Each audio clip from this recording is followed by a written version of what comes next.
વેસીવાડી અને વેસીવાડીના સવજી ગોહિલ કરીને રાજપૂત અને સવજી ગોહિલને કાયમ ધીમા ધરણીધરે પૂનમ ભરવાનો પોતાનો નિયમ મહિને પૂનમ ભરવા માટે પોતે ધીમા આવે આ બાજુ બીના એવી બની કે જોધપુર કોર્ટની અંદર કેસ ચાલેલો અને ઈ તારીખ અને પૂનમ એક દિવસે આવેલું વકીલે આવીને કીધું કે કાલે જોધપુરની કોર્ટમાં તારીખ છે ત્રણ હરકે આવી જાજો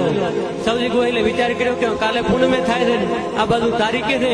જો તારીખે જાશું તો પૂનમ તૂટી જશે તો પૂનમે જાશું તો આ બાજુ કેસ મજબૂત થાય છે સજા થાય કરવો શું પણ કે જે થવું હોય થાય બાકી ધીમા ધણીધરની પૂનમ થઈ તૂટવી ના જોઈએ અને આ બાજુ પોતે વેસીવાડીથી સવજી ગોહિલ પોતે ધીમા આવેલા દર્શન કરવા પૂનમ ભરવા પૂનમ બીજી ફરી અને દાડો હાથમાં પોતે પાછા વળ્યા હાસોરની બજારમાં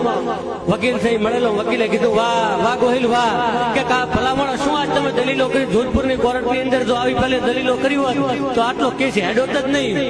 કે શું વાત કરો હું તો કે ધીમા ધણીધર ભગવાને ગયો તો હું નથી આવ્યો તો કે જજ સાહેબ ને અમે જવાબ દેતો તો એ કોણ હતો તો કે મૂન તો નહીં મારો ના કાળિયો ઠાકર સાક્ષાત ધણીધર ભગવાન જોધપુરની કોર્ટની અંદર જજ સાહેબ ને અમે જવાબ દેવા માટે આવવો પડ્યો હૈયાના ભાવથી જોકરો હાકલો ઢીંગલો સિધરા તણો ધૂણે આસો ભાવ હોય તો તમારું કામ થાય